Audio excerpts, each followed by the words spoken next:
asalaamaaleykum wa rahmatullah wa barakaatu mbokk yi maa leen nuyu di leen ziyaara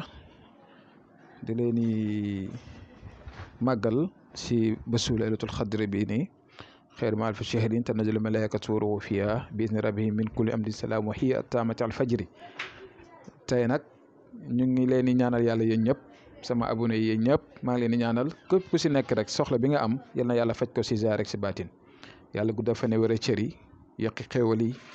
sëy yi nga xam ne mi ngi am ay jafe-jafe yal na ko yàlla saafara diggante yi nga xam ne mi ngi ñagas yal na ko yàlla rataxal dégg nga ñi nga xam ne si itam ñu ngi si ay jafe-jafe ñi nga xam ne ak jafe-jafe bu mënti doon yal na si yàlla génnee. tey dama leen ñëw indi leen secret bu jëm si wàllu cat làmmiñ ak ay jinne sayaatin rab bu mënti doon incha allah maa ngi leen di digal ngeen def secret bii nii incha allah muy secret bu am solo lool. tama leen wax ne bu leen ko négliger ndaxte doomi aadama yu bëri ba leen cat làmmiñ rek dañuy foog ne lu ndaw la te moo gën a bon sax nit dem jël la liggéey la def la ay liggéey ndaxte am na ñoo xam ne seen bët tooke la am ñoo xam ne seen làmmiñ tooke la bu ñu waxee si yow dara moo xam nga amoon liggéey bu baax moo xam nga liggéey bu baax wala nga nekk si yoon bu baax sax wala nga sëy nekk si sëy bi neex nit ñi di la si xoolee benn bët bi wala ñu la si añaanee sax da lay yàqal.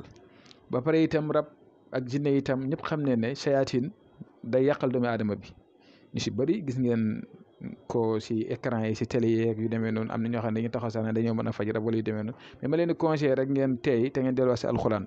te ngeen tam yem ndaxte doomi aadama fooy dem ñu lay caméra dem ñu lay def yenn yi di la def yenn yi loolu da lay gën a yokk sax sa feebar te mbir mi soriwut lépp mu ngi si alxuraan lépp a ngi si alxuraan yàlla lépp la wàccee si alxuraan kon na maa leen di dëggal sama bopp ñu dem di delluwaat si alxuraan di jëfee wala alxuraan ñun nag ñu ngi fi comme ni mu leen ko faral di waxee rek képp koo xam ne si li ma fi joxe métti na pour nga mën koo def contacter ñu xool nu ñu si dimbalantee ba yàlla saafara lépp incha allahu rabbi dégg ngeen yàlla baax na yal na yàlla defal leen tawfeex defal leen jàmm kon damay ñëw directement rek wax leen secret bi nag muy secret bu diis bu fort bu am doole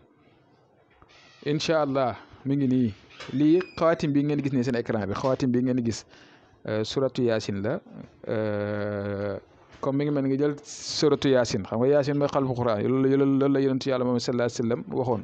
mu ne yaasin mooy xalbu quran mooy xolu alquran léegi yaasin boobu noonu moom la ñuy bind 1000 fois imagine la nga nar a jënd tey suratu yaasin nga nar koo jël di ko bind ba muy 1000 léegi nag xawaatim bi nii benn xawaatim bi ngeen gis nii moom mooy 1000 suratu yaasin kon nag xawaatim bi laa leen digal ngeen bind ko 9 fois bu ngeen defee ubbi ngeen bind xawaatim bi 9 fois su ko defee ngeen tëj ngeen ut ndoxu taw na lañ ko boole boo utee ndoxu taw après nga boole ko ak moom ngeen di ko sangoo pendant 9 jours 9 jours lañ koy sangoo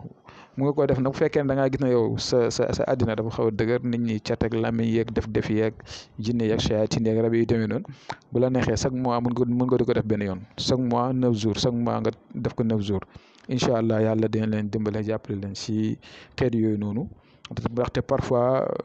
day yàqal doomi aadama si lu mënti doon cat ak ay làmbañ ak yu demee noonu dafa xaw a doy waar kon ngeen bàyyi ko xel te bu leen ko négliger incha allah mi ngi noonu kon dama leen ko waxee rek bu xawee jafe si yéen xaw a métti si yéen ñun ñu ngi fi comme ni ma leen koy faral di waxee toujours duñ ay sëriñ nag waaye bu ngeen ñu si wóoloo rek mën nañ si fexe nañ si dimbalante ku ñu envoyé message jotuñu rek mu patienté te xam ne tôt ou tard dañ leen tontu kon jërë ngeen jëf ñu ngi yem fii di leen jox di daje suba jàmm incha allah asalaamaaleykum wa rahmatullah